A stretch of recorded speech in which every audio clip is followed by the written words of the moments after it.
Here's a quick recipe to give you an idea of what Wet is all about. Start off with a brash, sexy lady assassin.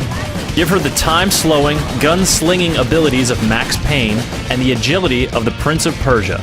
Sprinkle liberally with points and multipliers, and immerse the whole thing in a steaming vat of grindhouse. And there you have it.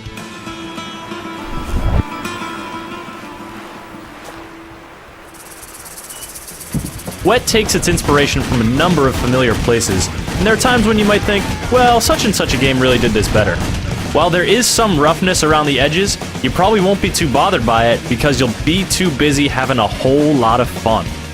Whether you're running along a wall and shooting bullets through brain cases, or kicking off an enemy only to plunge back down at him with your sword, Wet will keep you entertained with its gleefully bloody combat. Between the brutal action, the high-flying acrobatics, the seedy plot, and a few big-ticket sequences, Wet barrels over its own speed bumps at such a rollicking good pace that you can't help but have a riotously good time.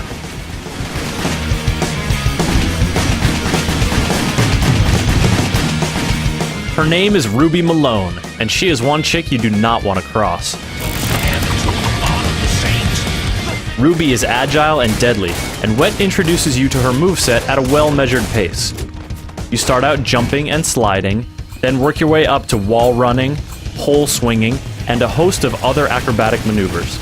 You'll use these to traverse a variety of gritty environments as you work your way through the underworld to get at the guys who wronged you. And for the most part, navigating is straightforward and doable.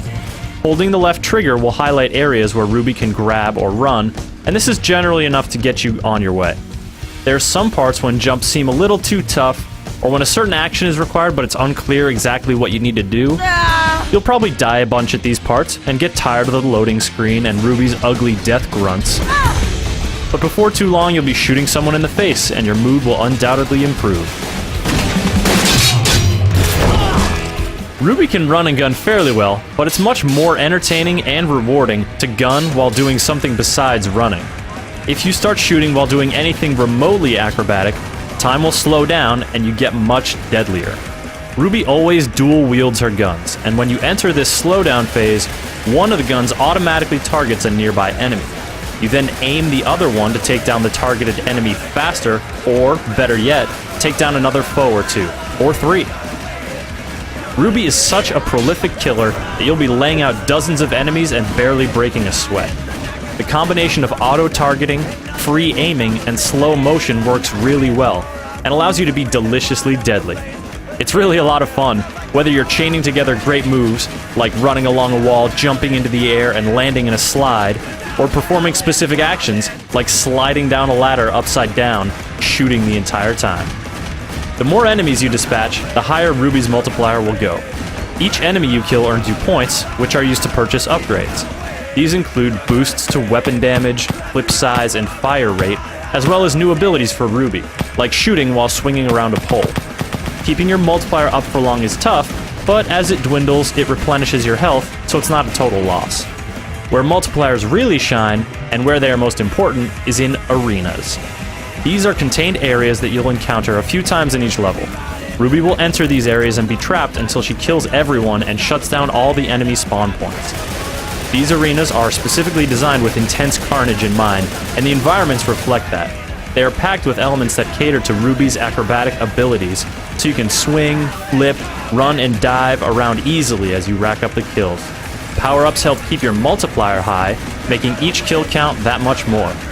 Your performance is graded at the end, and you are rewarded appropriately. These are some of the most entertaining parts of the game, and though there are some action sequences that are much more dramatic, arenas do the best job of highlighting Ruby's deadly talents.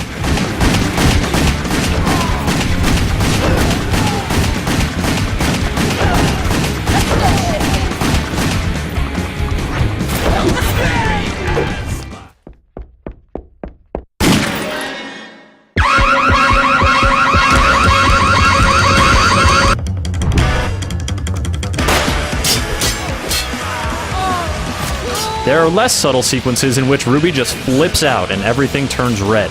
These raging sections are a nice aesthetic break and help freshen up the pace of the game, but they aren't as engaging as the arena sections.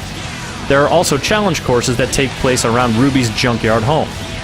These put your shooting and maneuvering skills to the test in a less bloody fashion. They are enjoyable and challenging, though after a few times through, you'll miss the lively banter between Ruby and the goons she indiscriminately murders. Not to say that this banter is particularly good. Some of the things they say are stupid, and the voice acting isn't stellar, but the rude quips and abundant profanities help create an enjoyably vulgar attitude. This attitude is in keeping with the gritty grindhouse aesthetic, which manifests itself prominently throughout the game as a grainy filter over the action, which you can turn off, and with amusingly antiquated advertisements from drive-in theaters. The plot is a serviceably violent romp through the underworld, and though some of the character models look a bit rough around the edges, the brutal flourishes of certain cutscenes are grisly and satisfying. The game rarely ever flinches away from brutality, and you'll be reminded of that every time you fail a prompted button press. Wet isn't a particularly pretty game, and a certain awkwardness does creep into the acrobatic action from time to time. But what Wet lacks in refinement, it more than makes up for in attitude and action. It's a very well-paced, very violent, and very fun romp that will make you cackle with glee at your own death-dealing abilities.